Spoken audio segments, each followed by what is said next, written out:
morning.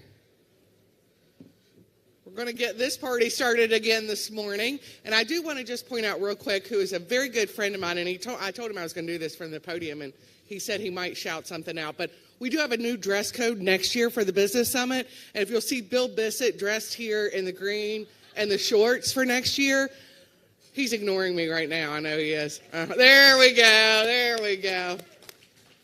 Brad said he was still impressed that he had his green shirt on, his Marshall shirt on, so we're good to go. All right, everybody, good morning. I hope everybody had an enjoyable evening last night. Please continue to enjoy your breakfast as we get this final day of the Business Summit started. One quick reminder, please turn your tickets into the exhibitors booth by 9 a.m. this morning. Please turn your tickets in by 9 a.m. this morning. So our first speaker this morning, it is my honor and pleasure to introduce Gail Connolly Manchin, the federal co-chair of the Appalachian Regional Commission. Mrs. Manchin was sworn in as the 13th federal co-chair on May 6, 2021, becoming the first ARC co-chair from West Virginia. In this capacity, she works directly with the ARC's 13-member governors. Together, they collaborate to build greater community capacity and strengthen economic growth throughout Appalachia. An alumni of West Virginia University, Mrs. Manchin has worked as an educator in Marion County Schools and served on the faculty of Fairmont State University, and as everyone knows, is also married to our United States Senator, Joe Manchin. Gail, please welcome Gail to the stage.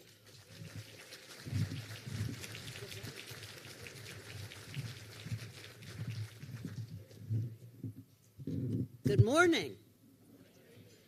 Hey, it's Friday. Good morning.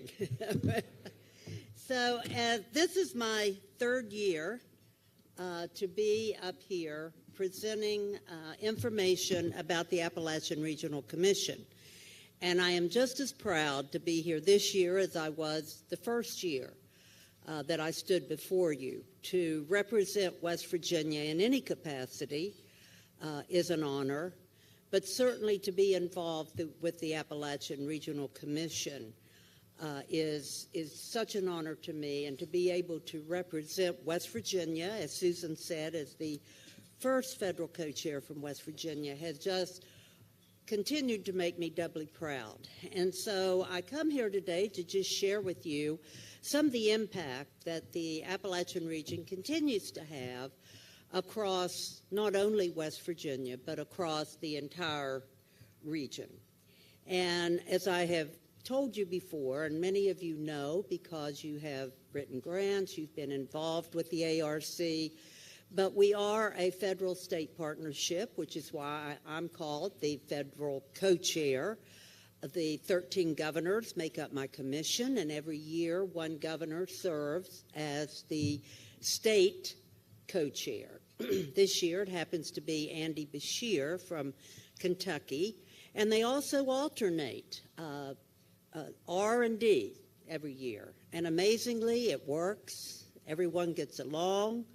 I find it difficult sometimes to know what the governor is, because we just work to face the challenges that we have in the Appalachian region, and to do what the mission has always been, and that is to gain parity for the Appalachian region with the rest of the country, that whatever the rest of the country is able to enjoy, certainly anyone and everyone throughout the Appalachian region should have those same benefits.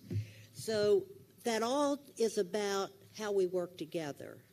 And fortunately, the heritage and culture of Appalachia is that we have always worked together. People had to support one another when they came across these western mountains and settled here in the western part of Virginia. If people hadn't worked together, supported each other, helped each other, they would have never survived. And so we have that heritage and that culture to honor. And so I have talked about that collaboration. And during my 3 years so far, I've had the opportunity to visit all 13 states that we represent. You will notice on the map above here, that is the outline of the Appalachian region that stretches from southern New York to northern Mississippi, 423 counties, 26 million people. The only entity larger than us in this country is California and Texas. So when I say we can make an impact, I mean we can make an impact. But what I found with 13 states doing wonderful things in their Appalachian region, projects, clean water, sewer treatment plants, new highways, bringing life back to communities, workforce development. But it was 13 states doing wonderful things. And my sense was that we're called the Appalachian Regional Commission for a reason. I believe it's because we are connected by our culture, our heritage, by the mountains, by our rivers, by the very ideas and values that brought us to the Appalachian region in the first place. And so when I talk about collaboration now, I talk about it not only that we should be working with our neighbors in West Virginia, but we should be working with our neighbors across 13 states. Yesterday, one of the speakers talked about how we're bordered by 5 states. Because West Virginia is the only state totally within the Appalachian region, we are. We have Maryland, Pennsylvania, Ohio, Kentucky, Virginia, all right around us. And so if you lifted those boundaries, you really wouldn't know where to put them back down, because we do have so very much in common. And so the map up here, you notice, has stars up there. Within the ARC, we have an initiative called the Appalachian Leadership Institute. And I'd be interested to know, is there anyone in the audience that has attended the Appalachian Leadership Institute? Yeah, I see a couple of hands.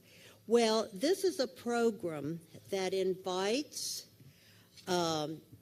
leaders to apply from across our 13 states to come together to share their expertise and to learn from each other over a 9-month period of time. And so they create this sort of bond, and they come from all 13 states. So the stars represent where the Appalachian Institute last year. So we travel the region for our meetings. They're not all, we don't come to Washington, but we go within the Appalachian region so that all of the cohort of 40 can see other areas of our region and also see, again, the commonalities that we have.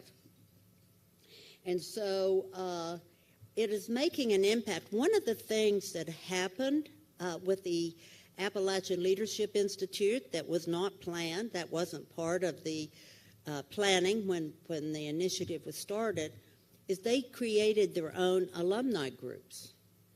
Because when the 9 months was over and they were all going back to their respective states, they decided they didn't want to go back to their respective states and lose that camaraderie, to lose that ability to share with someone that was going through much of the same tribulations, successes, challenges that everyone else. And so it is building quite a network of entrepreneurial, impassioned, courageous, energetic people that we believe is building this whole system of collaboration. But, a picture and other people's words are so much better than mine. So let's watch the video.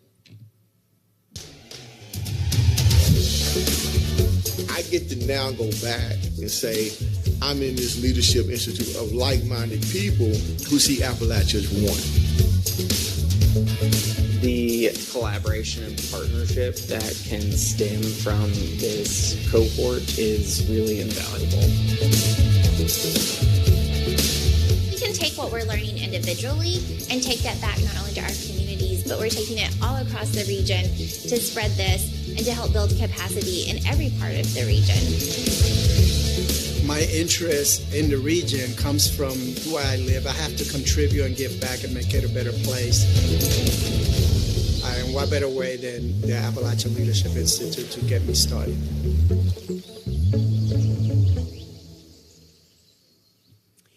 And so that's an example of last year's class. I am so excited. The new class, the new ALI leadership class will begin in October this year, will be announced soon, and will actually begin their journey right here in West Virginia at the New River Gorge. So they will have quite an adventure. So Adventures on the Gorge it will be for our AL class that will be beginning in October. But it also, the impact that it makes on each of them and the impact that they bring back to the ARC just continues to prove to me that we can accomplish so much more together than we can individually. That our region, if we lift up our region, every state is going to do better. Every state is going to benefit from the impact of our region being lifted up, of distressed counties going into transition. And of course, you know, the true sense of parity is not that we survive, not even that we thrive. It's when we compete. When the Appalachian can compete with not only any part of this country, but globally, then we have parity. Then we will know that the Appalachian region has arrived. And so we have our 3 initiatives that we're very proud of. 5 years ago, we started the Power Grants, which were for coal-impacted communities. Of course, for West Virginia, that's the entire state. It doesn't mean that you necessarily had a coal mine in your backyard, but you very possibly had an industry that supported coal mining. And so as that industry went down, so many of these industries closed. And so our Power Grants are all about however you want to invest that money, but it brings either new industry, entrepreneurial, tourism, workforce development, education, however you want to grow your region with a Power Grant. Is there anyone in here that has applied or received a Power Grant? There, yeah. Okay. Well, so far, we have invested more than $368 million into 449 projects across the Appalachian region, but about $137 million of those dollars went into 172 projects right here in West Virginia. Then, 3 years ago, we started the Inspire initiative to address the opioid addiction epidemic that obviously is plaguing this country, but certainly so difficult throughout the Appalachian region. And I don't believe, I think I can say quite easily that there's no one in this room that hasn't been touched in some way by this horrible epidemic that we're all facing. And so the Inspire was all about recovery to training, to work. It's a continuum, not just recovery, but then how do we support these individuals training into a job, into a safe place to live, transportation to get to the job, perhaps child care for those single mothers that as they come out of addiction and they have a job, they're able to get their children back. And then that support, that counseling. And so it means that a community, when we talk about it taking a village to raise a child, when we talk about these recovery to work to training, that requires our business community to step up and say we will give people a second chance at life. It means the judicial community, the elected officials, our nonprofits. It really means that we come together as a family to help give people a new sense of hope and purpose in life, that they finally realize that they can become an asset in their community, not just a liability. So over the 3 years, we have, get the right figures here, We have invested more than $28 million into 84 projects across the region. About $10 million of those dollars were right here in West Virginia into 30 projects that were all this continuum, the recovery to training to work type initiatives. So across all of our initiatives, well, our newest initiative is the one that I started talking about. In fact, we had a panel presentation last year about a multi-state initiative. As I kept talking to our states about working together, everybody smiled at me, shook their head. And then I put money on the table. And all of a sudden, the interest started growing. And so we have had some wonderful ideas come in about multi-state initiatives, and we have invested so far over $12 million into some of our Arise grants. One of them is Connect Humanity, which is a broadband initiative that is existing through 12 states, where they have selected 50 of the most underserved communities to help them figure out how to get broadband service out to every house, and in that sort of create a hub to help other communities do that as well. We also have a grant that affects right here in West Virginia. It was a business grant between Toyota and Education, West Virginia and Mississippi. It's a on-the-ground workforce training program for high school students.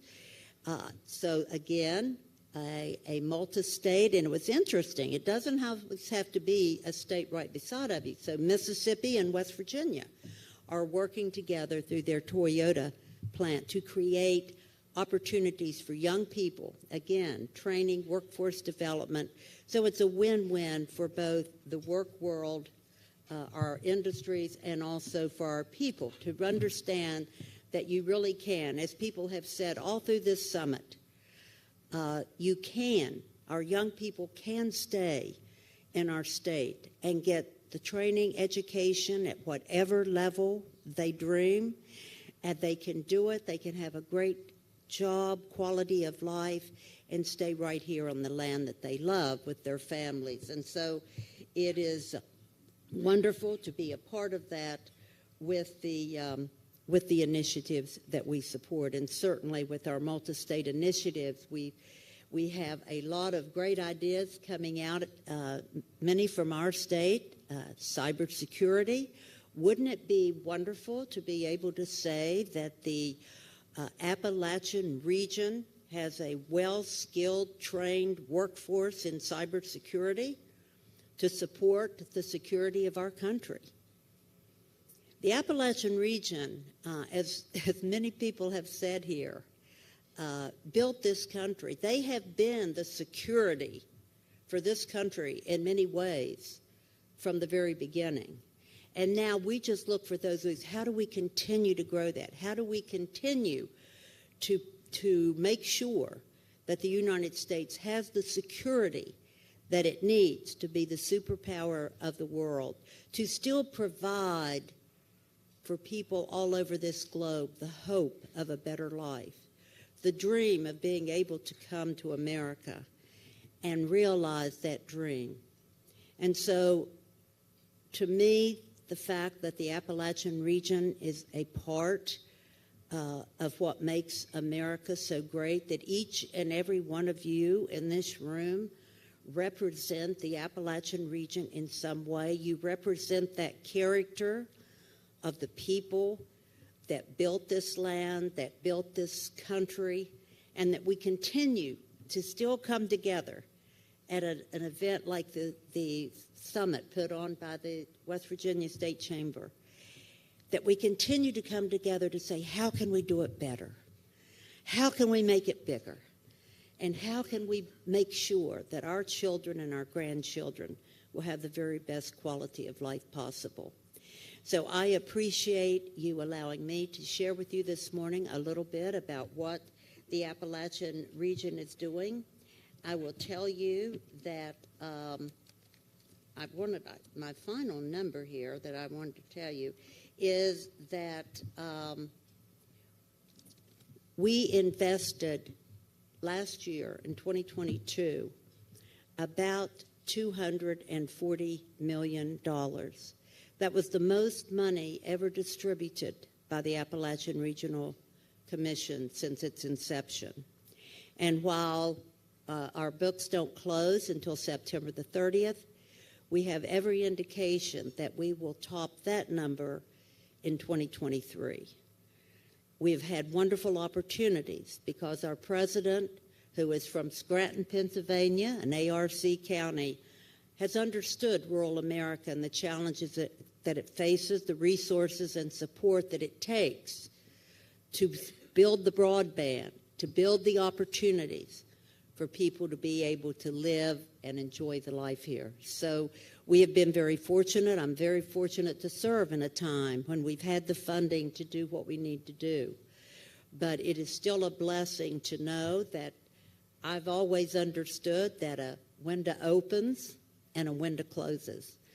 And so my hope that if this window stays open for me to serve as your federal co-chair, that we will continue to never look back and say what we could have or should have done. We will look back and say we did everything that we could. Thank you.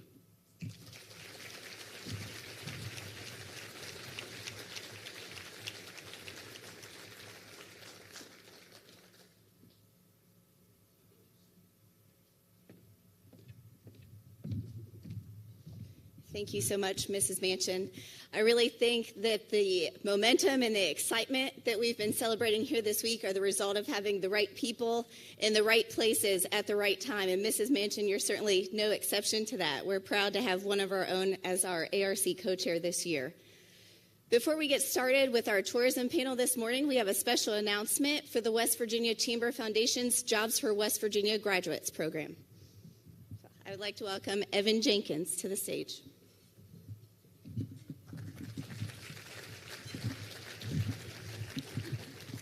We're going to invite some incredible students and folks up on stage. If our Jobs for West Virginia grads they're doing really important work. They're making connections with Gail Manchin already.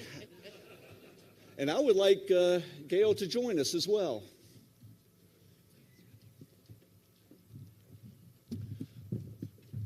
What do we have? 4 or 5 on this side and 4 or 5 on this side.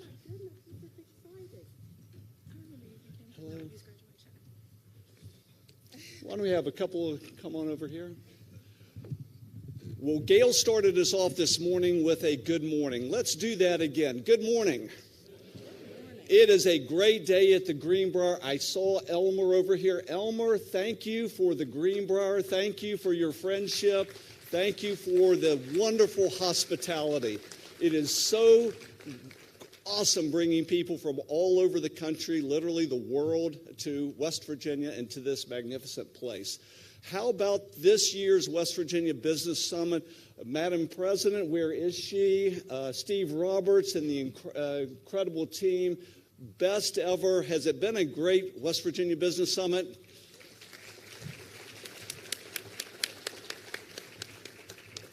Now, it is Friday. And when you were at the Business Summit on a Friday, today is polling day. So I know that everybody wants to hear some incredible numbers. Well, I'm going to introduce the people on this stage, but I'm going to ask maybe the most important poll question. And yes, I'm going to ask you to raise your hands. And here's the poll question.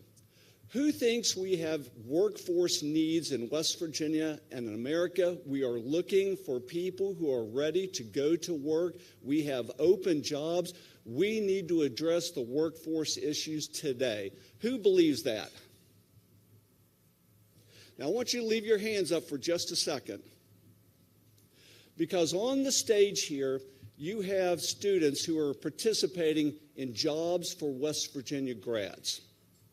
And I hope that they took a moment to look at this room and look at virtually everybody had their hands up. These are students that are doing amazing things. They are getting ready to be our workforce of the future, and they are participating in a program that is second to none. And Elizabeth House is heading that program up with great teacher coordinators, and all of these students got up early this morning. They're not in the classroom, but they are in the classroom of reality and life, and that's right here because you're the ones who have the jobs that they're getting ready for. So thank you for raising your hands. We've got a little presentation to them, but let me ask Elizabeth to come forward and mention some of the awesome things that Jobs for West Virginia grads are doing. Thank you, everyone, for allowing us this opportunity. This program would be nothing without our incredible students, so really I'd like to focus on them. They are in the classroom every day learning essential employability skills and life skills so that they can go out into the world and be as best prepared as they can for the challenges and opportunities that are going to come. So just as a quick second, I want to introduce all of them. This is Janelle Scott from Mount View High School. She's going to go into forestry. And then we have our program specialist, Kaylee Price from Riverview High School.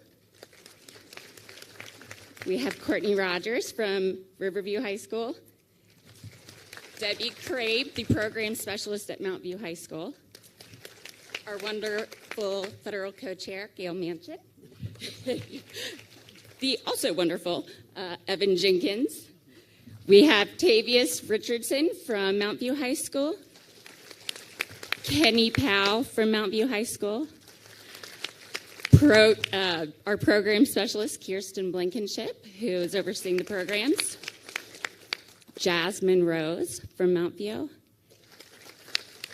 And Blake from Riverview High School.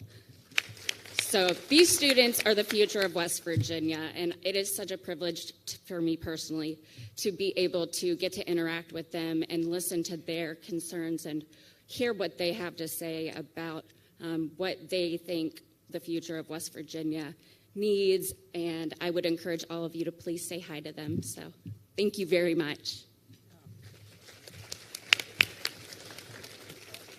Mike, please tell Pat Graney that we miss him this morning. You may have seen him Wednesday night. He had to leave. The real capacity for me today is that I'm president of the foundation of Ramaco. Ramaco Foundation, you're familiar with Ramaco Resources, one of the nation's leading met coal operators in southern West Virginia, Virginia, Pennsylvania, but also in the Brook Mine in Wyoming, just discovered potentially the largest unconventional rare earth element deposits in the entire country on their mining property in Wyoming. So for our national defense, our energy transition issues, those important batteries that we talked about on Wednesday.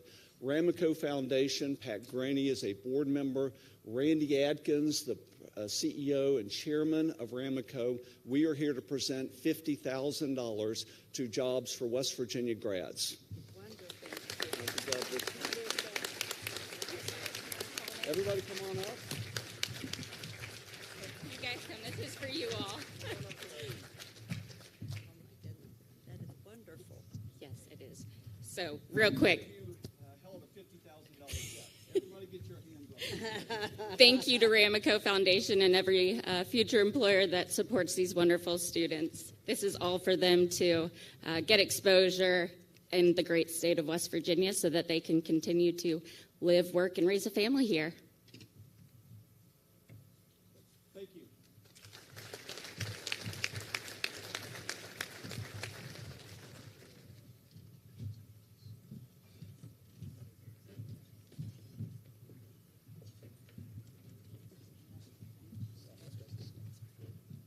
Oh, let me shake the hand of the man with that check. Thank you so much.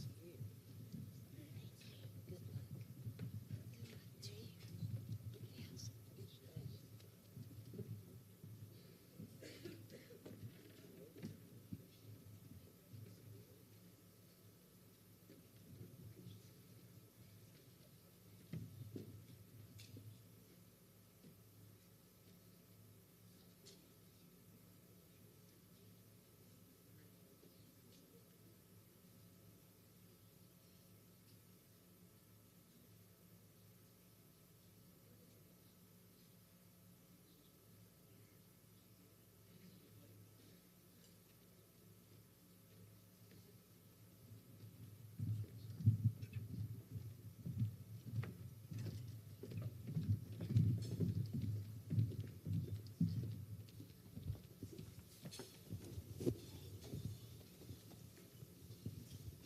right. Good morning, everyone. My name is Tricia Ball. I'm the president and CEO of the Huntington Regional Chamber of Commerce, covering both Cabell and Wayne County.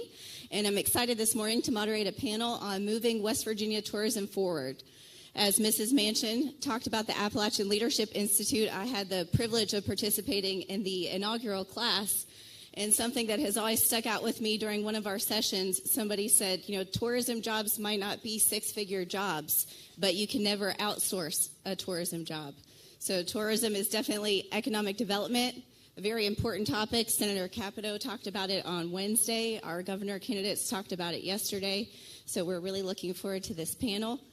Before we talk about moving West Virginia tourism forward, I think it's important to talk about where we are today. So obviously we have the newest national park. In 2022, West Virginia was the only state to be on every major travel list. So CNN named us as one of the most underrated travel destinations. USA Today said that we were a top family destination. And Lonely Planet ranked us as the #2 travel region, ranking only behind Iceland. In 2022, visitors to West Virginia spent $13.6 million per day. So I think it is safe to say that people are starting to realize what we've known all along, that West Virginia truly is almost heaven. So I was talking about the right people at the right places at the right time, and our panelists today definitely fit that bill. First up, we have Dominique Ranieri. Dominique is the airport director and CEO at the West Virginia International Airport, our largest commercial airport, and she is the first female to hold that role. Yes. Yeah. Chef Paul Smith, so that's another exciting first. He is West Virginia's first James Beard Foundation finalist for the best chef in the Southeast. He is the owner, congratulations. He is the owner of 1010 Bridge, the Pitch Sports Bar and Grill, and Ellen's Ice Cream, and also a chef partner at the Humble Tomato and Barcadas. And last but certainly not least, we have Becky Sullivan, who is the president of the Fayette County Chamber of Commerce, the executive director of the New River Gorge CVB, and the chair of the Bridge Day Commission. So could you welcome all of our panelists? All right. First up for Dominique, so aviation is kind of in your blood, so to speak. Can you tell us about yourself and what led you to being the West Virginia International Airport's first female CEO? I was very blessed to have been raised by a Delta flight attendant mother and a father who always held his private pilot's license and had a passion for flying. So most of our weekends growing up with my two sisters were spent in an airport viewing area with a picnic lunch, watching airplanes take off and land. I found my way to Charleston, West Virginia via law school. I came to practice with Steptoe and Johnson in their Charleston office. But as my family would say, it was only a matter of time before I ended up in aviation. And I've been with West Virginia International Yeager Airport for 6 years now. We employ 88 people just at the airport, but we also support almost 3,000 jobs on airport property and have an economic impact of over $225 million. And I say roughly and approximately because when that economic impact study was conducted, it was before the addition of the Marshall University Bill-No Flight School. Wow, that's fantastic. Thank you. So, Paul, I know you've traveled around the world from New York to Napa Valley, Asheville, North Carolina, but you grew up in Charleston. So what brought you back to West Virginia, and what did those experiences allow you to bring back with you? Well, thank you very much. Yes, I'm born and raised here. I was fortunate enough to go to some of the best places in the country, Asheville, Vero Beach, Naples, Napa, but nothing ever felt like home to me. And I wanted to come back. I wanted to try to make a difference in the hospitality industry. And that is the beautiful thing about coming home and about being in West Virginia. Number one, it's about the people. It's about everybody in this room. Anytime that I was somewhere else and I ran into somebody from West Virginia, we had this instant connection. I say it's kind of 1 degree of separation. I had the privilege of coming back to be the chef at the University of Charleston, which brought me home. And now I have numerous restaurants. We employ 125 people, which is great. And I am proud to be not only West Virginia by birth, but also West Virginia by choice. So this is my first time at this conference. This is absolutely fantastic. So thank you very much for having me. Thank you. So Becky, you're the president of the Chamber of Commerce, the executive director of the CVB, and the chair of the Bridge Day Commission. So I'm one of those things, and I'm tired. So first of all, kudos to you for, I don't know how you do it. Can you tell us about how all of those roles intersect with each other? And I know you have 25 years of experience in the tourism industry. So what led you to where you are today? Yeah, so I am a Fayette County native, grew up in Fayetteville with a pretty strong tourism background, which started working at Yellowstone National Park. And as you know, Yellowstone National Park is our oldest national park in our country. And now I am promoting tourism in our newest national park in America. So that is pretty cool. With tourism, we have the CVB. The CVB is the New River Gorge CVB that covers Fayette County. And our goal is to promote tourism. We are promoting tourism as Fayette County is a visitor-friendly destination, so we want our travelers to come here and spend their money and their time supporting our small businesses and our local communities. And then we cross over with the Chamber, and the Chamber is responsible for supporting those small businesses and local communities and connecting them. We are a rare breed. We are a crossover organization, one director for the Chamber and the CVB. You will find two others in our state. I believe Logan County is here. Logan County and Tucker County are the two other rare breeds, crossover Chamber and CVBs with one director, and we share staff, but it is two separate nonprofit organizations. The Chamber is also responsible for Bridge Day. Bridge Day is our largest festival in the state. The Chamber owns and manages all aspects of Bridge Day, including the registered trademark. And we have a governing body, the Bridge Day Commission. So we all work together with a wonderful community of volunteers to pull off a successful event for Fayette County. And I know we'll talk a little bit more about Bridge Day later, but I'd like to go back to Chef Paul. So as I mentioned, our first James Beard finalist. Can you tell us a little bit about that award and what impact it's had on your businesses already, that national recognition that you've received? Well, thanks. So the award is basically the Oscars of the culinary world. It is and it still is a very surreal experience for me. Getting to represent West Virginia and our industry in Chicago was something that I never thought would be possible.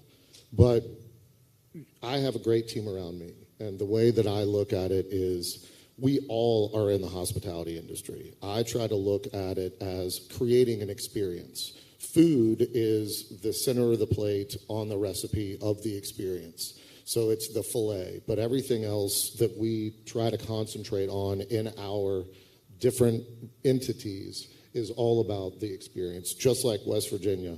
I think when you come into West Virginia or into a restaurant, you have a preconceived notion of what you're going to get. But we, as well as everyone in this room, is trying to exceed those expectations. Maybe dispel some of the negative and really go a step further, pay attention to the details, and I think that's what led us to this award. And the best part for me is when I was in Chicago was the pride that I think not only that I felt and my teams felt, but that everybody in West Virginia felt. I received so many messages. I had to literally buy a mobile phone charger because I was getting such an outpour of support. But I think that that's what makes West Virginia so great, is that one person with a goal and a great team around them can really make a difference and make everybody feel proud around us. And I know you mentioned when we got together a few weeks ago that you've already had people from out of state traveling to your restaurants since that. We have. Just last week, we had a couple drive in from Winston-Salem just for their birthday, ordered 2 cups of coffee, and drove back to Winston-Salem. How often does that happen in Charleston, West Virginia? So I think, you talk about tourism, we all are a part of it. Everybody in this room is a part of it. Everyone working together.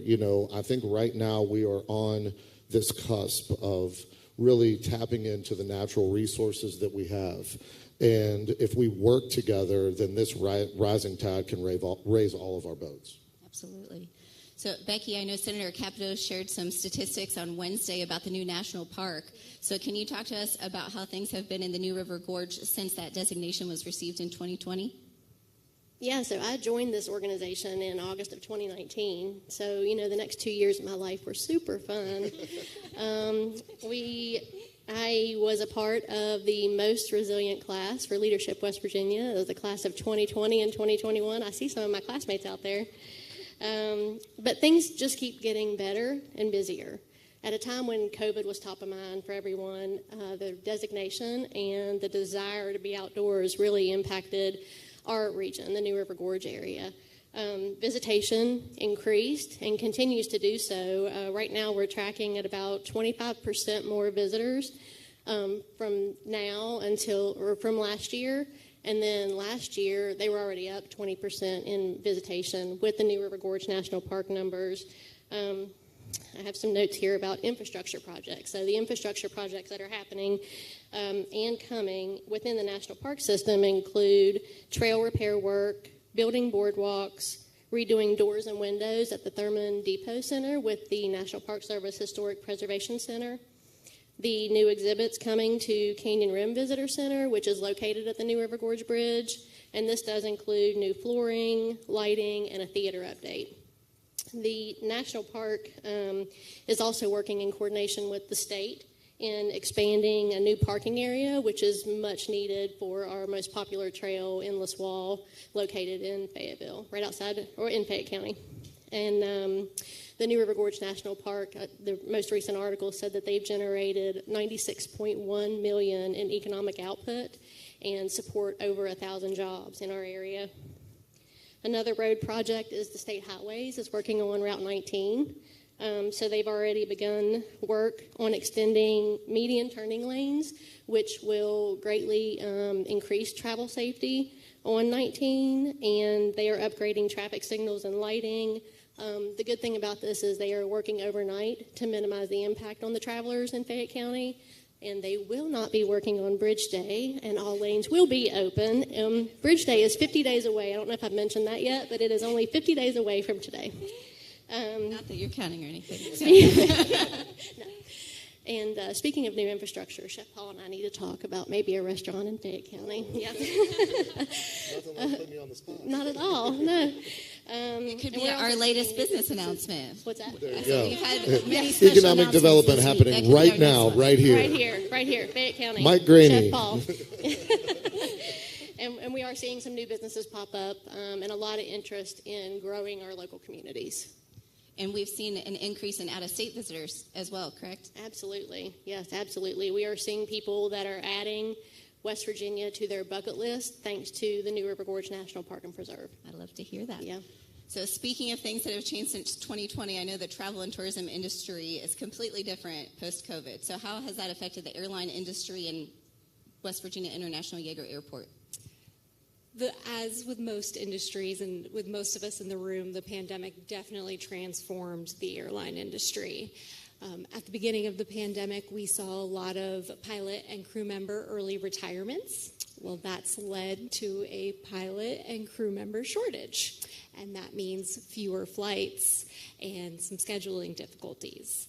We also saw a complete transformation of our traveler base at CRW. So previously, we solely really catered to the business community, to everyone in this room traveling for business. And now we see mainly leisure travelers and people coming to West Virginia for the first time, which is really exciting. But that means that we've had to change the dialogue with our airline partners. Instead of bringing them just raw data from our business partners, I am now telling the story of West Virginia and how West Virginia is a destination that they need to be bringing people to.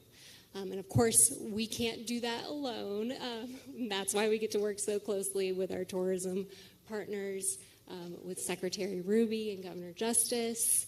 And just recently, as I hope everyone in this room saw, we made a very exciting announcement with Breeze Airways, thanks to Governor Justice, Secretary Ruby, the Kanawha County Commission, and the City of Charleston.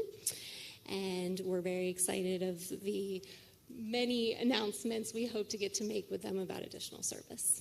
So, Chef Paul, I know that you were involved in those meetings that ultimately brought Breeze Airways to Charleston. I was. So how did you leverage our food scene and culinary tourism to bring an airline to West Virginia? Well, it was obviously, the people at the helm that did it. I was just cooking the food. So, and obviously they enjoyed lunch, I will say, immensely. No, I think really West Virginia is no longer America's best kept secret. We have great culinarians. We have great restaurants. Not only, one of the best hotels in the country, but we have great people at the helm. We have, from Secretary Ruby to the people sitting here right next to me, I have the privilege of coming back to West Virginia. We talk about COVID. In my infinite wisdom, I opened all of my restaurants during COVID. Smart. I think we're doing okay now, but it was very dicey. And I think that's the beautiful part about us is we're willing to take a chance. We're willing to take a chance on ourselves, bet on West Virginia, and then bring people here. So I know that 1010 drives the bus, but, the other restaurants, Barcadas, the Humble Tomato, Ellen's Ice Cream, what's not to love about scooping ice cream? We're literally scooping smiles. And then the Pitch Sports Bar, all of these things are helping. And I work very closely with other chefs from the Chef Ambassador program that the governor and Chelsea Ruby started. So I get to travel around the state, talk about this, partner with the other chefs, other culinarians, other restaurateurs, other great people in our industry to work together to bring people here. And Chef Paul was saying that he went to the summit last night for dinner, and he even ended up in the kitchen back at the summit last night. So. Yeah, I offer to wash dishes to pay for it. No, but you look at that. The summit, the sunset. It was exactly what I wanted people to see. We sat there, we watched the sunset. It's a beautiful scene here. It's. I think once people get here to West Virginia, the difference is the people. The difference is this innate hospitality that we have as West Virginians, as Appalachians. Once we get people here, people don't want to leave. All right, so Dominique, so I know a lot of times when people see these new flights that are being added, so they'll see the ones to Orlando and they think it's all about getting West Virginians to Disney World. But in all reality, you're really trying to get people to come to West Virginia for their vacations. So can you talk to us a little bit about that and how you kind of choose those pathways? Absolutely. So you mentioned some of the tourism numbers. $4.9 billion in tourism spending in the state in 2022. You mentioned $13.6 million per day spent by those visitors. The studies show that visitors that come to our state via flights stay longer and spend more money. So we really want to encourage people to fly into West Virginia, and we want to make that as easy as possible while also serving our residents and giving them the options of affordable flights to the places that they want to go as well. Do you have any that you're looking at right now that you're able to share? Like I mentioned, we really hope to be able to make some exciting Breeze announcements soon. So, Becky, you already mentioned Bridge Day. So I know that's the largest single-day festival in the state of West Virginia. Can you tell us how many people you have and what all that involves? I know it's a lot more than, jumping off the bridge itself. So what all happens on that day, and how many people can we expect in 50 days? 50 days. Yes, Bridge Day, 4 years ago when I walked into that office, my mind was blown. Bridge Day is a lot more than what people think. It feels like a holiday for West Virginia. It's celebrated on the third Saturday of October annually. It's a unique event. We celebrate the New River Gorge Bridge, now the National Park, base jumping, rappelling. There's a 5K run. There's vendors. There's crafts. We celebrate the best of West Virginia, showcasing the best of West Virginia in a one-day event. Bridge Day is typically, it's celebrated on the third weekend of October because that is typically the best weekend for fall foliage and weather forecast. But we have seen all four seasons in a Bridge Day. Yes. Unique event celebrated by people far and wide. We have base jumpers that come from all 50 states and other countries. It is widely celebrated by locals and in-state residents. A lot of people will plan their reunions, family get-togethers, class reunions. Things will happen on Bridge Day weekend, and you will see a lot of people come that you recognize. It is a very familiar event. Over the last several events, we've seen anywhere between 80 to 120,000 people. And so there are a lot of moving parts to Bridge Chef Day. Paul's rethinking that restaurant, Yes. I think. I'm there. Can I do a one-day pop-up? One-day pop-up, yes, absolutely. There are components that we celebrate on Bridge Day. I talked about that, but we also have a kickoff event called Taste of Bridge Day that's celebrated at Smokies on the Gorge. That's your Friday night event. Saturday morning, you get up, you run the 5K run. Then you go to Bridge Day. It's from 9 to 3. There is a car show coming back this year, and then we'll have the chili cook-off in Fayetteville after that. And all of these events are managed by our charity or nonprofit organizations. So all of our civic organizations take on something, and they're all supported by volunteers. It is a wonderful, wonderful community event.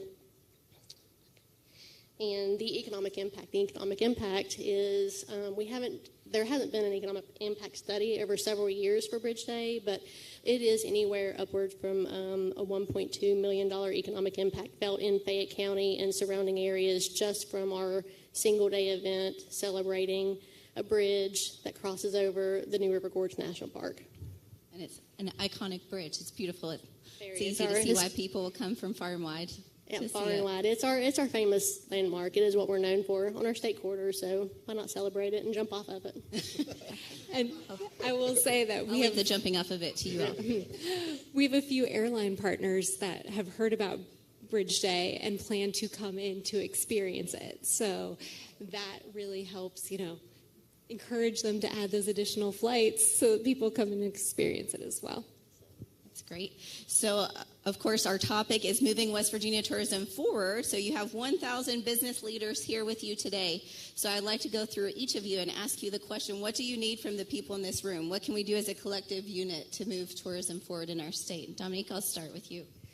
We're so fortunate at CRW to have the continued support of Governor Justice and Secretary Ruby, all of our state legislators, Senator Capito, Senator Manchin, Congresswoman Miller, the Kanawha County Commission, and of course our wonderful board members that are in this room today as well. So it's hard for me to ask for anything when we have that support. But of the folks in this room, if I could just ask for you to continue utilizing the service that we do have at CRW.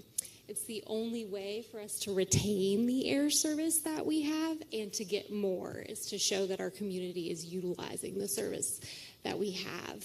And then, of course, to quote President Smith from Wednesday, tell our story. When you are traveling and utilizing our flights, tell the people in the places that you're visiting about what we have here in West Virginia and encourage them to come visit because we know once they're here, they'll fall in love and they'll stay forever. Absolutely. Thank you. Paul? But you stole everything I was going to say. No. Sorry, Chef Paul. What I would ask is just continue supporting local. Continue supporting the people that are right next to you, not only at your table, in this room, people that couldn't make it because they're working hard in their own businesses, or the people that are allowing us to be here. Support local restaurants. Go to Bridge Day. Seems like if we're not there, we're going to be the only people in the state not there. But again, I am a firm believer in that all of us working together and supporting each other makes us all stronger. That's what makes West Virginia so great is that pride. I know sometimes we keep things a little close to the vest, but I think opening up and looking at even, the firm next to you that you think is competition, working together, the restaurant across the street from me, I'm working together with them. Work together to build what we are and what we can continue to be.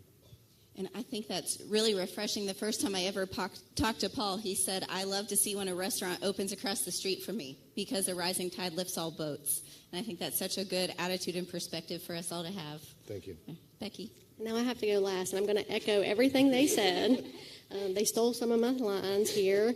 I will say take advantage of your resources. Take advantage of your chambers and your CVBs and support them. Get involved in your city and community and county government. Go to meetings. Get involved. Educate yourself. Like they already said, the leaders, Governor Justice and Chelsea Ruby, have already advanced tourism so much over the last few years, and we're just going to keep getting better. Share the good news coming from your community. Take staycations, and share your positive experiences. Talk about how great your state is. Share about the kind and the hospitable people. Be proud of who you are. Let's continue to change the stereotype for West Virginia. As Governor Justice said the other day, tag your it. So we would appreciate your help with everything that you can do to help move our tourism industry forward. And I believe we have time for one or two questions, if anyone from the audience has any. Yes. So, Becky, I'm just curious. We're all excited about the additional attention that the New River Gorge National Park is attracting. You're on the ground there. Where do you see the tourism capacity in your area as far as being able to meet the need of the additional tourism visitorship there? And are you seeing the private investment in the area that I suspect is necessary in order to be able to take care of those visitors? Yeah, we are seeing. There is a brand new hotel that's being built in Fayetteville and a Starbucks. So we do have some new large businesses coming in. Another hotel is getting some huge upgrades. So it's only been, 2 years, really, December of 2020. So really 2 years, and this is the beginning of it. It's going to keep getting better. And I know that the National Park Service is working on getting increased federal funding so that they can build on that infrastructure, because one of the greatest needs is expanding our parking lots for our trailheads, because they are overflowing and we are having to manage them with law enforcement. So it is coming. I do believe it is coming. The federal funding is what's necessary for the national park to be able to grow and support the increased visitation, and then the private investments are coming in and starting to build where they see it's necessary. All right, one more. Does anybody else have a question? No? Any closing thoughts? Chef Paul, tell us what the next restaurant is. 50 Obviously, days. it's in Fayetteville. That's right. All right, well, we'll see you all at Bridge Day in 50 days then. Thank you all so much, and I'll invite Susan back to the stage.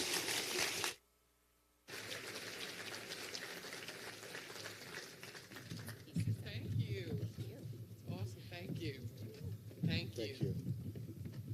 Thank you. My first goal is to find out where Chef Paul's going to do his next pop-up, because that's where I'm going to be.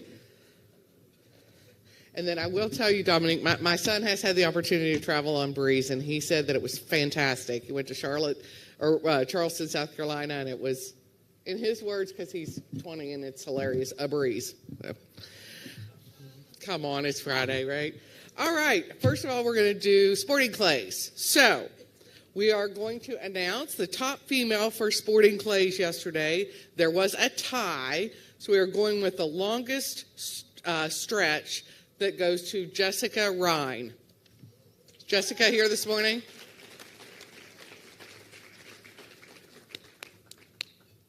All right. And for the men's, there was a three-way tie for third place. So the longest streak goes to Brian Dayton, our own chamber, Brian Dayton. Second place goes to Ryan Martini. Is Ryan here? Hey, the struggle is real with heels on this stage, let me tell you. And where's my friend Jim Samuel? Jim, first place. Come on up.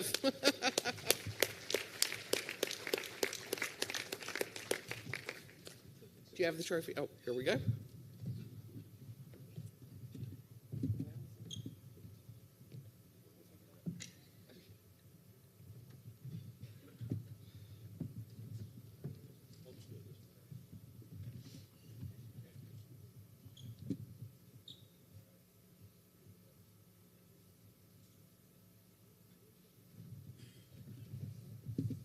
All right, congratulations.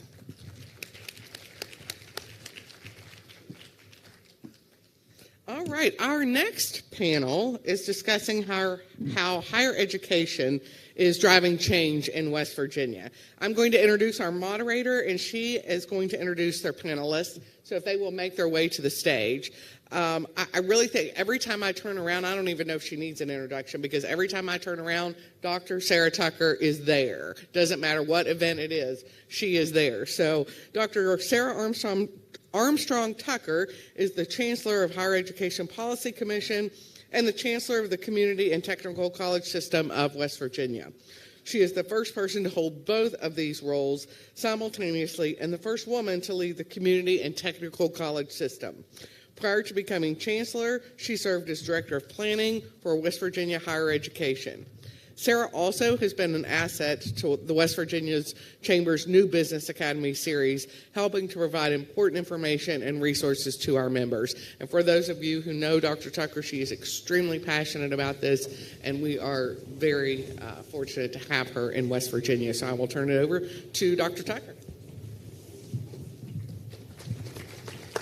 Thank you, Susan, and good morning. We are thrilled to be here with you today. I'm a little bit distracted. I got on stage and noticed that there's a big, giant check sitting off to the side. I'm wondering if I'm the recipient of a big, giant check. That would be great. Thank you all for being here today. We are thrilled to talk about how higher education is driving change in West Virginia. Over the past several years, the legislature and the governor have helped to drive higher education to become more responsive to business and industry needs, both through our new funding formula that provides premium funding for graduates in high-priority fields, and most recently through our dual enrollment initiative that will allow our high school students to graduate college earlier with less debt in a field that will lead them to gainful employment right here at home. We thank them all very much for that support.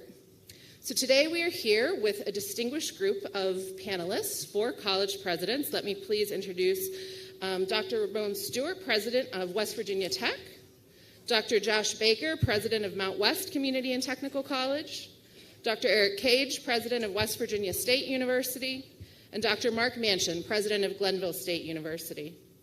President Stewart, I'm going to lead off with you, if you don't mind. Can you please talk with us about the role that higher education and WVU Tech specifically play in the economic growth and creating a more business-friendly environment for the state? Well, certainly. Thank you, Chancellor Tucker, and good morning to everyone here today. Privilege and honor to be here with you. And when you think about higher education and what it's doing for this state, or what it has done for this state, I look at those young men and women that were just here from Mount View and Riverview High School, those young men and women from the free state of McDowell County, where I happen to be from. I think about what education has done for me, and I know what education will do for each one of them. And one of the things that is so important, one of the things or reasons it's so significant for them to stand before us today is because we see what the future can be here in West Virginia. Each one of us raised our hands saying that we needed more talent. Well, the talent is right here.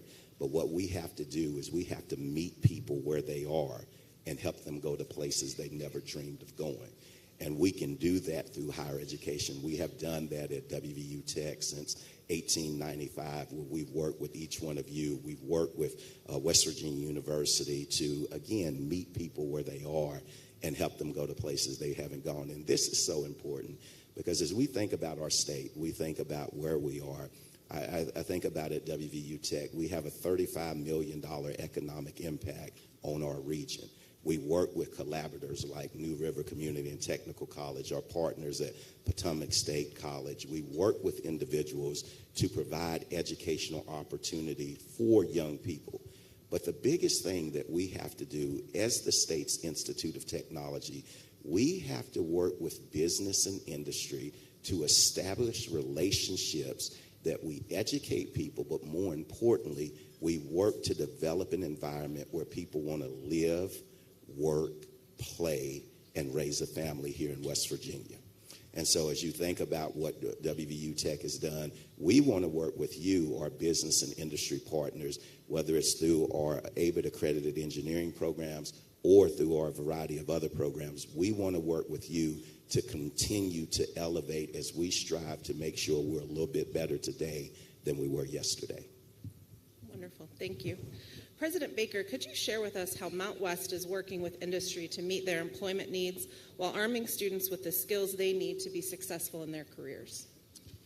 I would love to tell you about our focus on workforce and how we're serving our industry. 80% of our students are on workforce pathways. We do transfer, we're great at it. That's only 20%. 80% are with us to go get jobs, either in 1 year or 2 years. 70% of our students do not pay tuition. They are scholarship, they are federal, they're West Virginia Invest. They're coming to us without tuition or fees. Frequently, their books are covered. Now, if you talk about how we're doing enrollment-wise, we're up over 10% for the second year in a row. In fact, our growth is closer to 20%. We are getting there because we are laser-focused on that mission.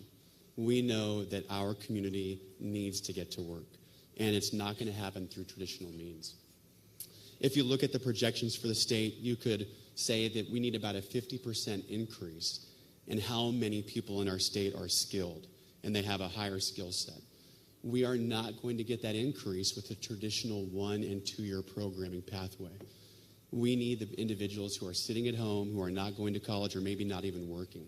And the only way we get there is if they are being paid as they're going through the process. And they are earning, they're learning, right? They're all in on that process.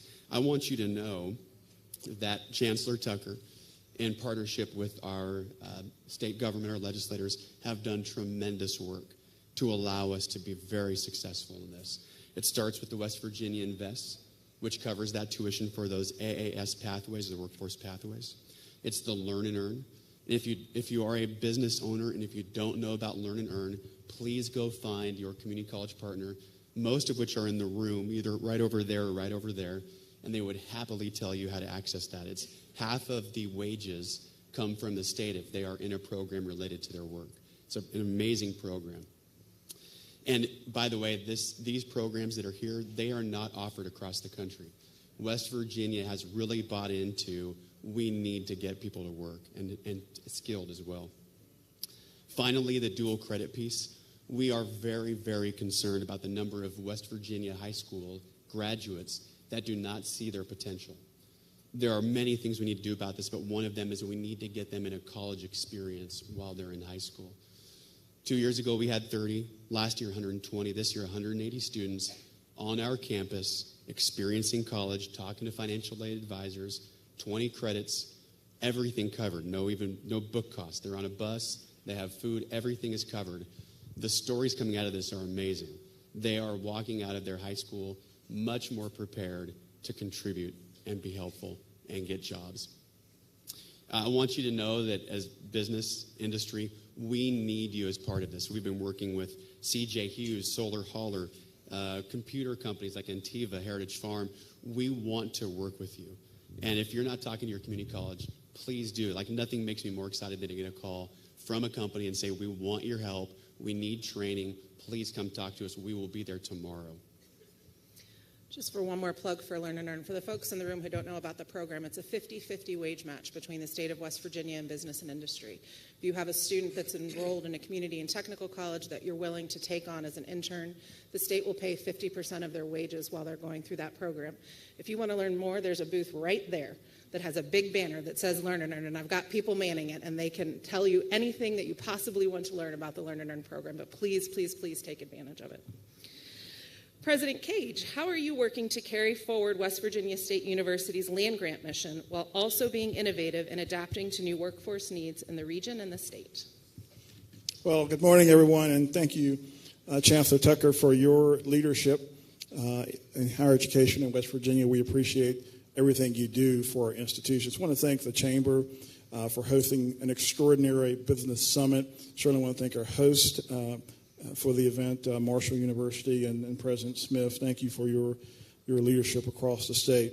At West Virginia State University, we inspire student success. That is our mantra. That is what we are leaning into as an institution as we work to implement our new strategic plan, a strategic plan that is going to lead our work over the next 5 years, a strategic plan that is going to see the university become more nimble, more adept, and more connected to the needs of the workforce, because ultimately all of us in higher education are in the business of transforming lives through excellence in education, in the business of moving communities, moving a state forward, again, through education and through economic development. As one of the state's land-grant institutions, of course, the other is West Virginia University. But as one of the state's land-grant institutions, we have a tripartite mission, which includes teaching, research, and community engagement. When we talk about teaching, again, we're really leaning into and having a conversation about how can we transform our institution to make sure that we are offering courses that meet the needs of the workforce. Again, courses that are going to allow our students to come into our doors, get the education they need in an efficient and affordable way, and go out and get a good paying job. So we're looking and we're focusing on those high demand fields like cybersecurity, a program in which we're proud to partner with Marshall University, where we're doing critical infrastructure research in cybersecurity, because we know that cybersecurity is one of those areas that is critically important for our state and for our nation, and we're only going to continue to see exponential growth. So we want to make sure our students have access to that training. We're also focusing on nursing, we're focusing on education, and we're focusing on agriculture, because as a land-grant institution, agriculture is the heart and soul of who we are as an institution. And we know that agriculture is an incredibly hot sector right now. It continues to grow. We know that there are over 20,000 farms in the state of West Virginia, 200 farmers markets. We know we've seen incredible investments in the agribusiness sector. All we have to do is look at Mountaintop Beverage in Morgantown, where they've made a $200 million investment in an incredibly sophisticated and innovative plant, beverage bottling plant up in Mountaintop Beverage in Morgantown. And we know that it's creating hundreds of jobs, direct jobs, and hundreds of more downstream jobs. So we know there's an incredible need in the agriculture space. So at the university, we're leaning into agriculture. We have plans to bring online a school of agriculture, which will help us to further leverage our expertise in that area through our agriculture experiment and research station. Over the last 23 years, we've been doing incredible research around agriculture when it comes to sustainability of our crops, food resiliency, when it comes to water quality, when it comes to mountaintop reclamation. We believe that we can be continue to be an incredible contributor toward the agriculture sector, so we're leaning into that. So cybersecurity, nursing, education, agriculture, that's what we're leaning into and focusing on. On the research side, as I've just said, as a land-grant institution, we are squarely focused on being innovative and coming up with the next big thing to help to move our community forward. I just talked about the fact that, again, we've been leaning into agricultural research, food resiliency, food science, mountaintop reclamation, because all these things are important for our state. On the community engagement side, and this is something I really like to talk about, because one of the things that we do value at West Virginia State University is being a part of our community. And through our community engagement work, through our extension service, we are literally touching all of the 55 counties in the state of West Virginia. And I like to talk about our Healthy Grandfamilies Initiative, because I think everyone in this room can identify with the incredible impact that our grandparents have on our community. West Virginia ranks second when it comes to grandparents raising grandchildren in the United States. And through our Healthy Grandfamilies program, we are literally helping to provide those grandparents with the resources and the connections that they need to support the incredible work they're doing to raise the grandchildren. We're also working, of course, through our 4-H programs, through our STEM programs. We're touching literally thousands of young people here in West Virginia, helping them become better citizens, helping to introduce them to STEM education so they can begin preparing themselves early for the workforce. But this is what I also say. I say that very often. It takes a village to raise a child, to sustain a university, and to move a state forward. At West Virginia State University, we are deeply committed to partnering with business. And, I am reluctant to name all of the partnerships we have, because many of The businesses in this room have partnerships with us. But you think about people like Dominion Energy, West Virginia American Water, AEP, Unicare, Diversified Energy. The list goes on. These are all partnerships in which we are engaged with industry to help not only to support the education of our students, but also help to meet workforce demands. And one more thing I'm going to say, President Manchin, and then I'm going to pass the microphone on to you. I want to give you an example of how we are partnering with industry and with the business sector. We created a program called the Certified Public Manager Program. And that program, we work directly with the House of Delegates, with Speaker Hanshaw's office. Speaker Hanshaw's staff, Jeff Billings, his chief of staff, came to us and he said, we want West Virginia State University to be a partner in helping us to provide professional development to the professional staff at the legislature. So what did we do? We sat down, we had a conversation, about a year-long conversation. We put together a program, a nationally recognized, accredited credential, certified public manager credential, which allows the staff at the House of Delegates to come to us. We'll provide them with about a year-long course of instruction. On the other end of that, they'll receive a credential, certified public manager, which helps them to be better leaders, better managers. And it also allows them to earn graduate credits, which they can apply toward or Masters of Public Administration should they choose to do so. So that's just one example of how we are partnering with business. We believe that we can be, along with all of our other higher education partners, we can be part of the solution in helping to move West Virginia forward.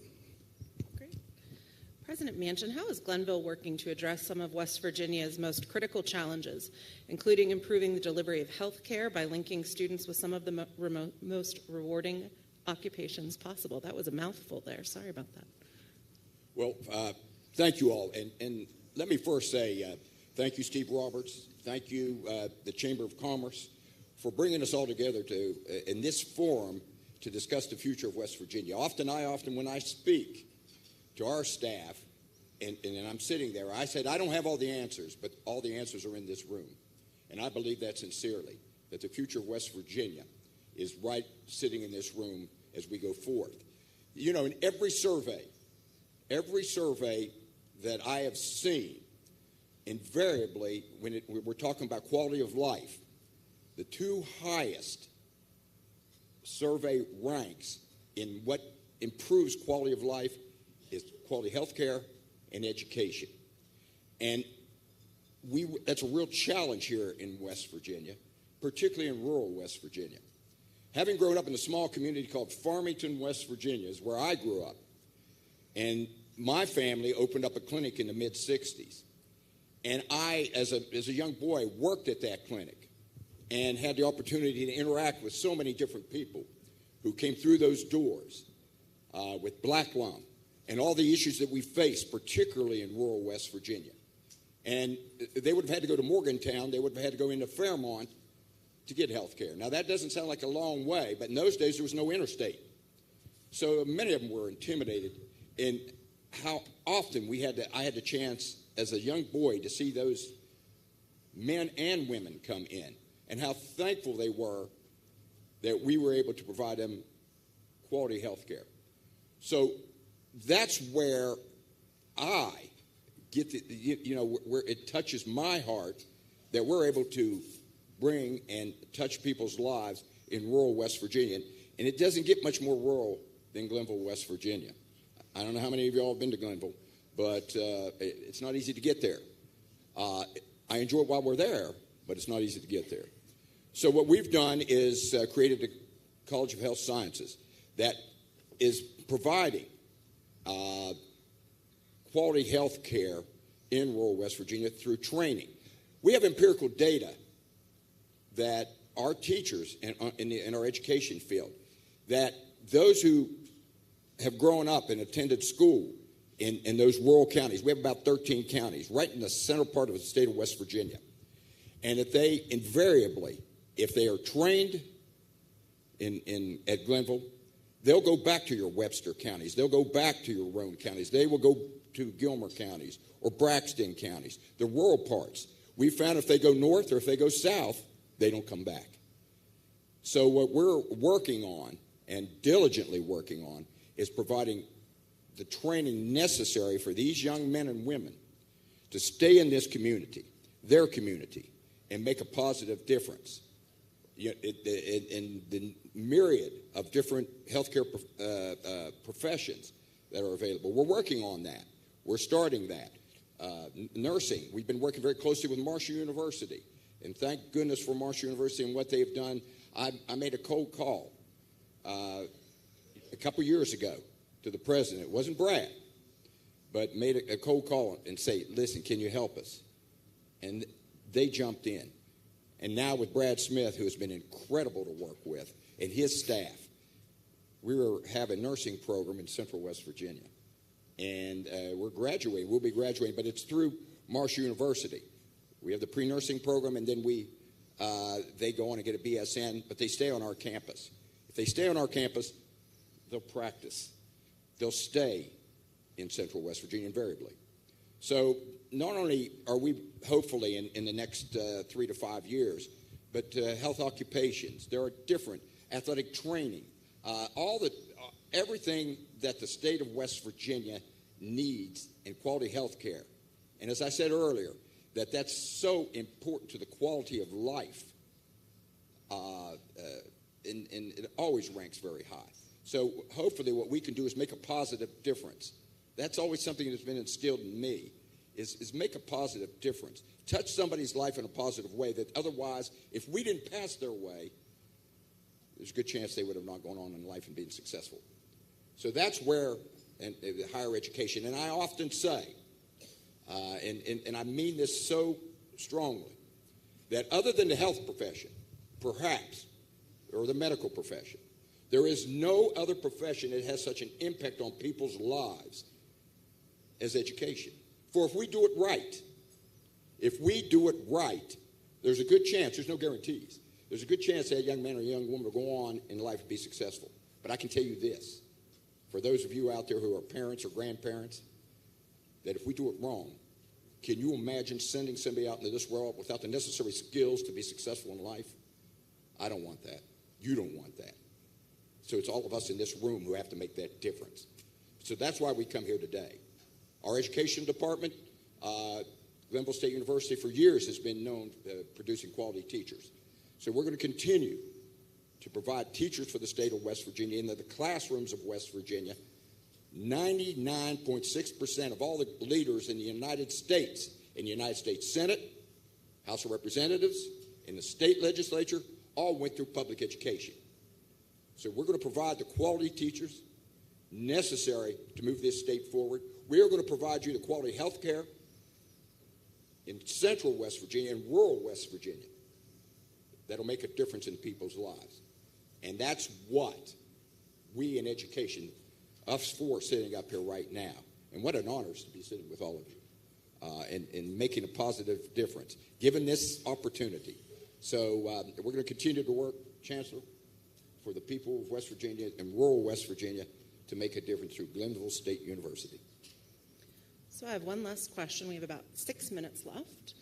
But you all probably saw earlier today there was a question asked about the workforce and the workforce needs of the state. Is it a challenge for our state? And nearly everybody in this room raised their hands. And there's one way to get a workforce, and it's to get kids to go to college. And our college going rate is lagging behind the national average. This year it upticked about 1 percentage point, which is great, but it's not good enough for me. We need to get that college going rate up. Can you talk about some specifics that you're doing on your campus to increase that college going rate and make sure that our students know that there are opportunities for them right here at home? So one of the big things at WVU Tech, we know that you cannot be what you cannot see. And when you think about that, we have gone and we have really, really doubled down on making sure that we go through the 13 counties that comprise southern West Virginia, McDowell, Mingo, Mercer, Wyoming, Raleigh, Fayette, Summers, Nicholas, all of those counties. And we've gone in and we've made sure that people know who we are. We make sure people know what we do. But most importantly, we're putting mirrors and having people take selfies and making sure that they know that we can do it for them too. because here in West Virginia, throughout southern West Virginia, throughout all 55 counties, we don't need a handout. We simply need a hand up. And so what we're doing is we're working with business and industry, like one of the platinum sponsors here today with Comores and led by a WVU Tech graduate. We're going out and we're leveraging the 21,000 alumni that we have as an institution. We're leveraging that vision, that influence, and we're going out and developing partnerships with business and industry. But the biggest thing about the development of that partnership is we're going out and we're listening. We're asking you as business leaders, where are you? But more importantly, we're asking you, where do you want to go? And when we listen to where you want to go, then what we do is work intently on developing the programs, allocating the resources to meet your current and future needs. And so having an open dialogue with business and industry partners, having open dialogues with people at the state level, these things are things that we've been doing. And most importantly, we've been out with K-12. We've been looking to our K-12 partners saying, what do you need? Because we need to shore up the foundation if we want to get more people elevated through higher education. And I might very quickly add that, you know, it's a business model when you really look at it. Obviously, we want to provide a good quality education, but the business model is give the customer what they want. And I see Brad I didn't see you sitting over there, Brad. And again, let me reiterate what a great job and how appreciative I am what you've done for us at Glenville State University. But we look at it in three different ways as to what we do to attract students. Number one is the health and safety of our students. The highest priority at Glenville State University is make sure the students are healthy. You send your daughter, your son to Glenville, you want them to be safe and healthy. You can't have a good quality education unless they're safe and healthy. That's one. Number two is a good quality program, education-wise, is make sure that what we're doing is providing these young men and women with that necessary education, the necessary skills to go into the workforce and be successful. I'm still bullish on higher education. I know there's some challenges right now, but there's still a large segment of our population who need those skills necessary to be successful in life and to make a positive difference that so many people aspire to. So good quality education, you provide a good quality education, they'll come. And third is the college experience. That's often overlooked. You know, I joke with our students. I bring the young guys or the young girls, and I said, look across that campus. Look across that campus. I said, your future wife is walking across that campus right now. Your future husband's walking across that campus. And if it doesn't work out, your future ex-wife's walking across that campus. Or your future ex-husband. But in all seriousness, that's the first time I saw my wife walking right across that campus. And we were married 50 years. So my point is to give the customer what they want. Healthy, safe environment, a good quality education, and a good experience. Have fun. You're young. You got plenty of time to be miserable. Get happy. Have a good time. So that's what we look at. That's how we approach it. So I'll be real quick, and I agree with everything that has been said by my two colleagues. But I look at it this way. Look, there have been a lot of conversations that's happening in terms of what's the value of higher education. You know, does higher education still matter? And the way I answer that question is this way. I say, look, there's only one way that a self-described small-town country boy from Southern Virginia is able to sit on this stage today and be the president of one of West Virginia's great institutions. And that is through the transformative power of education. Make no mistake, ladies and gentlemen, higher education still remains the greatest platform for social and economic mobility in our country. And I think the best thing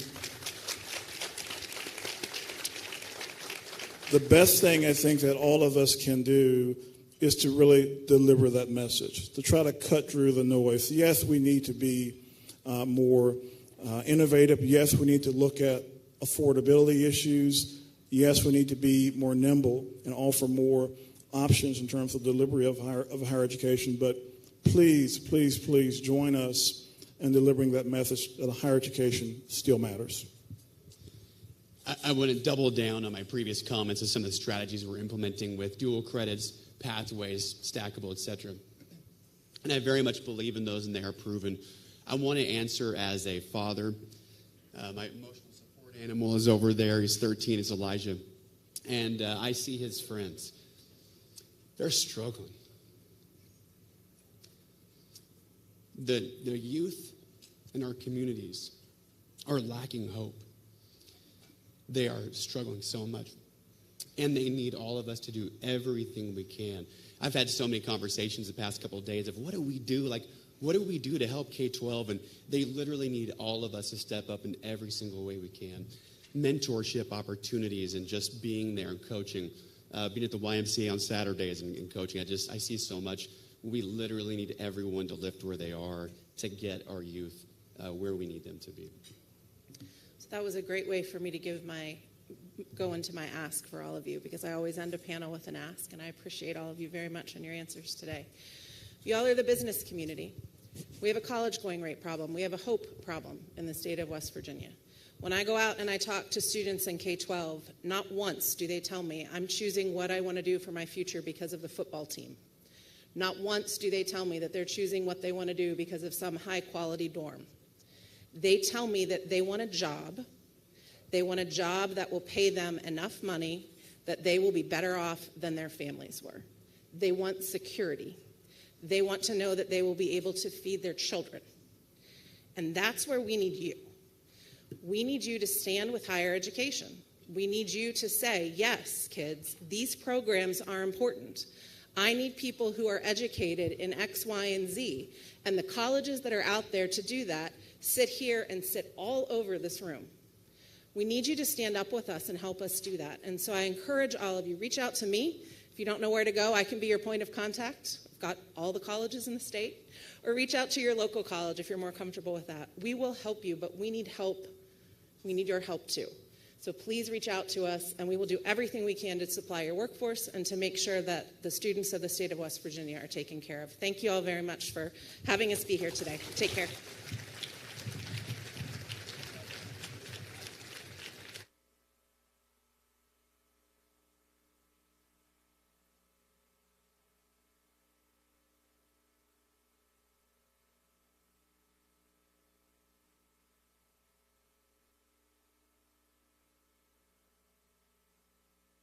There, thank you, Sarah, and to all of our panelists again. We certainly appreciate that.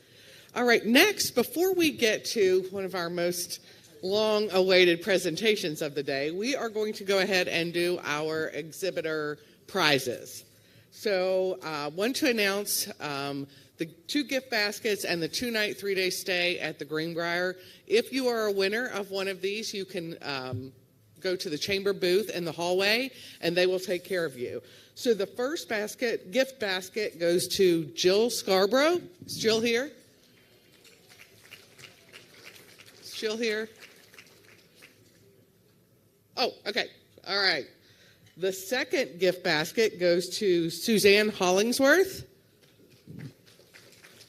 All right. Now the 2-night, 3-day stay at the Greenbrier goes to Bobby Spry. All right. Everybody's here. So please go to the chamber booth before you leave today to claim your prizes. All right, our next speaker is no stranger to this audience, and he is certainly no stranger to me personally. When I came to Charles Ryan Associates 25 years ago, I was pretty much a kid, Rex. I mean, I was in my 20s, and I had the honor and the privilege of working with Rex Repass. He has been a great personal friend, a great personal mentor to me over the years, and Rex is one of the most well-respected pollsters in the nation. Rex is the president of Research America with offices in Philadelphia, Cincinnati, Orlando, Detroit, and Sacramento. He is a native of Charleston, West Virginia, and as Mr. Brad Smith knows, he is also a very proud son of Marshall. Rex was also one of the members of the Young Thundering Herd team after the plane crash in 1970. Rex is here today to present what we are all very excited about, to hear the West Virginia poll and give us some insight on what to expect in politics and other areas of our state over the next few months and years. So we are very excited. Please join me in welcoming Mr. Rex Repass.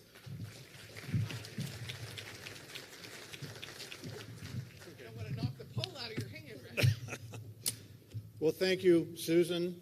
You think about our early days, and I think she just gave away my age. Young Thundering Herd.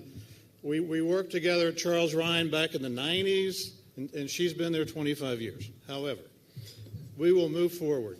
Pleasure to be here. Always want to thank Steve and team. They do such a great job with this conference, and I understand this is the largest attended conference in probably ever. So it's a tremendous opportunity to be here. We've been doing this West Virginia poll for 40 years. So it's something that's been around a long time. I've not been the only one involved, but I fortunately have been involved for most of that time. We take pride in that it's a survey really not sponsored by any candidate or any policy organization. It's sponsored by news organizations, and it's also this year we have a presenting sponsor to help us pay for some of this, and that's the health plan, which we have a great appreciation for that. This is not inexpensive work to do, and but we want to keep the West Virginia poll alive, so we do have this presenting sponsor. Let's talk a little bit, very briefly. I won't get into the nuts and bolts of statistics, but let's talk a little bit about the methodology. This was a little bit about our history, as I mentioned earlier. But talking about when we did this is almost right off the presses. We did the data collection August 16th to the 26th, 402 completed interviews. Respondents were screened and qualified as registered voters. We also purchased registered voter sample, but we have to also confirm that when we interview them. The data collection was online and targeted by county. Every county in the state was targeted, and we have interviews or completed surveys in those counties, and targeted by demographic profile and party. So we have all of that in our sampling plan. The confidence interval, people in the news media talk about that as margin of error. It's a statistical technique that we use to test the data. All the data has been tested at the 95% confidence interval. So a little bit about the demographics here, just to show you that we had a real wide distribution of demographics in the state, that we were able to cover not only all 55 counties, but the age and income demographics that match up consistently with the population of the state, the census, and also the voting population. So this is an economic conference. This is a business conference, and we've heard a lot of great news about investments this year and in previous years and what's happening in West Virginia. And as the governor likes to say, a rocket ship going straight up. So, however, you see confidence in the economy here among West Virginians is somewhat down. And why is that? It's because of what's happening nationally. It's interest rates. It's inflation. You hear it constantly, and we feel it every time we go to Kroger or we fill up our car or whatever. So attitudes or perceptions about the economy have actually are down a little bit. As you can see, 44% said that that the economy in West Virginia is worse than it has been. But anyway, that has little to do with all the things that are taking place in the state and a lot to do with national trends and the economy that we're all suffering with. So we asked respondents in our study what could be done to improve the economy in West Virginia. And here you can see reducing drug abuse in the state is a major issue. It's the top one. Incentives to bring more companies and hiring West Virginians was number 2, according to most people that we talked with. And improving the quality of public education. Interesting, we just heard from college presidents about the importance of education, and I'm a true believer in that. I'm a grandson of coal miners. I'm a graduate of Marshall University that prepared me for graduate school at the University of Tennessee. and prepared me for my career. And education is critically important. But those are the top 3 reasons or ways to improve the economy in the state, according to voters in the state. And at the bottom of the list, you see reducing drug screening and also lowering corporate taxes on business. People are thinking about the drug problem. They're thinking about bringing more business into the state and how to improve education in the state. Now, who do West Virginians trust most to do that in terms of the political parties? We ask West Virginians, who do you trust most to handle or manage your issues, your state and local issues? And we see here that either a majority or a plurality prefer the Republican Party to manage those issues in the state. We wanted to see what that looked like. We were involved in polling in 2012 and 2014 when the legislature switched for the first time in 70 plus years. But there is still confidence in the Republican Party generally to handle issues in the state such as roads and public education and the overall economy and the state's budget. So moving on, we always do an approval rating on the public figures in the state. The governor, Senator Manchin, Senator Capito, Donald Trump, we wanted to put into this, and as well as Joe Biden. As you can see, Joe Biden is underwater. In 2021, his approval rating in the state was 36%. Now it's 26%. So that's obviously a problem for the National Democratic Party in West Virginia. If you look at the governor, he's at 56% and 29% disapprove. He was at 61% in 2021. So down slightly. Senator Manchin is up slightly, and Senator Capito is down slightly, but not her disagree number. Actually, the number that increased the most was people weren't sure. They're taking a look at it and considering her job, what she's doing, and also the satisfaction with that. But overall, Senator Capito's approval ratings have been in the 42 to 53% range over her entire tenure. If we look at these individually here, you can see the spread between 2021 and 2023 for the president. If we look at Donald Trump, we wanted to look at this because he is running for president in 2024, and there's not a redder state or Trumper state than West Virginia has been. But his approval rating as a candidate for office has dropped compared to his approval rating as president, which you would expect given what he's facing right now. So it's gone from 56% when he was his last year of the presidency to 49% now. Ratings for the governor over time, as I mentioned, it's still high, 56% now, 61% previously. So of all the political leaders that we evaluated, Governor Justice has the highest approval rating. Approval ratings for Senator Manchin over time, his is up from 42 to 51. And for Senator Capito, it's down from 52 to 42, but still about 25% on the disapproval rating. But you've got that big not sure at 31%. Now, a plurality of West Virginians prefer, this is an interesting question. I'm going to back up a minute, okay? We wanted to ask some questions about Senator Manchin because there's a lot of big questions about what's going to happen in 2024. He's been a long-term senator, a long-term two-term governor. I remember when Joe ran for the House or the Senate in the 80s. So I've been around long enough to see his entire career.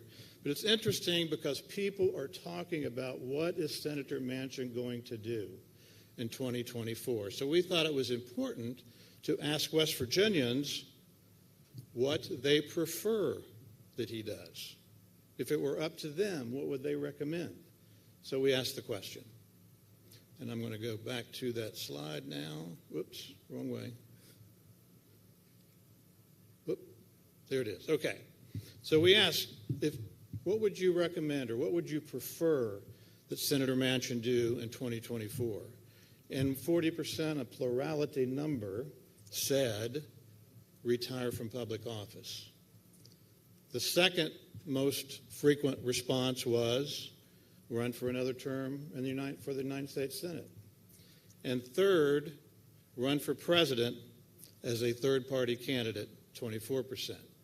Now, we pulled out that 24%, which was only about 100 people, so obviously it has a higher statistical error.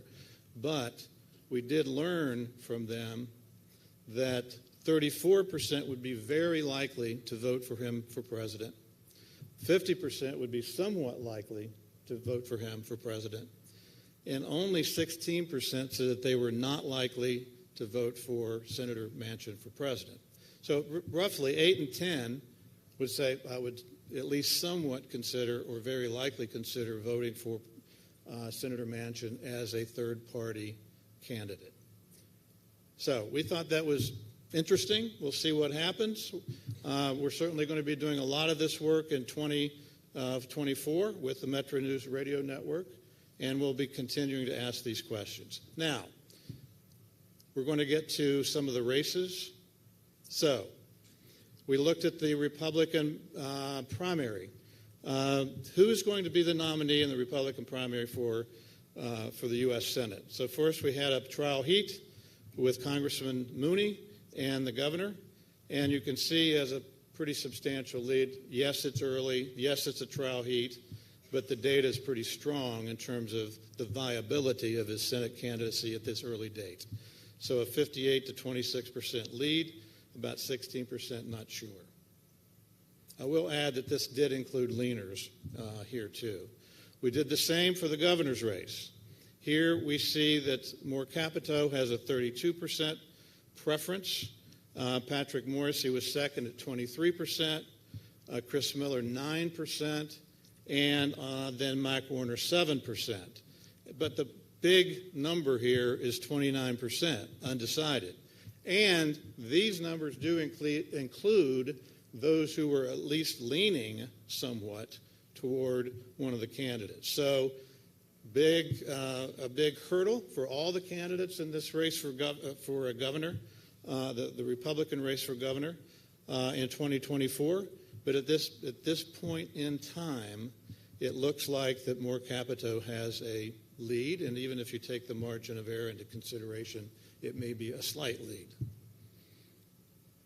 If we look at a possible head-to-head match, let's say that Joe Manchin runs for the Senate again, as 36% of the people would like to see him do. How would he fare against the governor? It looks like the governor has a lead, but it's 51%. Obviously, as a person involved in doing political polling over my life, you want to see a candidate have a little stronger lead than 51% this early, particularly a sitting governor, but a very popular, historically popular senator. It's going to be a tough race. So it's 51-38 here with about 11% undecided. And if we look to say that Joe Manchin decided to run for the Senate, then we see a 45 to 41% here. So obviously a tight race if Alex Mooney is the nominee, and that's at least a slight lead for Joe Manchin and 15% undecided. I went through that pretty quickly, and the reason I went through it pretty quickly, as Steve knows, I've got to get on the radio in 10 minutes. And I got to connect through a Skype interview upstairs. So we do have time for questions. If you have a question, I'd be happy to try to answer it. I don't know if you have mics or not.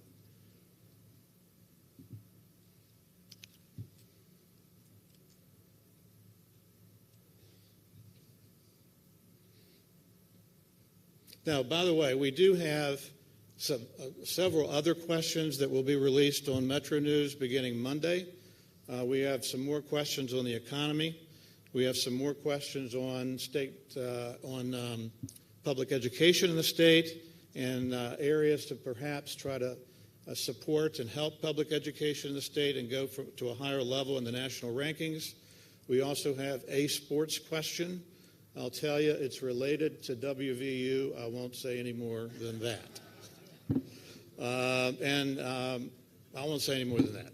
I think that's going to be on Wednesday or Thursday, but beginning Monday, we do have some additional interviews or some additional data that we're going to be releasing with Dave Wilson and Hoppy Kirchhoff on Metro News Radio Network. Any questions? Again, I want to thank the sponsors, the Chamber, and our sponsor, the Health Network, the Health Plan, and Metro News for allowing us to do this. Thank you very much. Thank you. Good luck on your interview. Thank you, Rex. As always, very fascinating numbers, and we'll see how this goes over the next 6 months. So, Rex, thank you again for all of your support and for doing this for us every year. We certainly appreciate it. I want to take one quick moment. Just, if you will, please join me in thanking the Greenbrier staff and our state troopers who have been here this week for really making sure that we have all been taken care of. Please join me in thanking them as well. And also, I really just want to shout out to the Chamber staff. As the board chair, they make my life very easy. They do all of the work, and they've just done a fabulous job. And for those of you who know what it's like to put on an event, you know how taxing that can be. These guys are going to be exhausted tomorrow. So please join me in thanking them as well. So with that, we have reached our conclusion of the West Virginia Chamber's 87th Annual Meeting and Business Summit. And I want to thank you all so much for making this a record number of attendees this week. It is one for the history books. We certainly appreciate it. We hope everyone has safe travels going home. Have a wonderful Labor Day weekend. Go Herd. Let's go Mountaineers. Let's shoot for 2 wins this weekend. So everybody, thank you again. Please have safe travels, and we appreciate you so much. Thank you.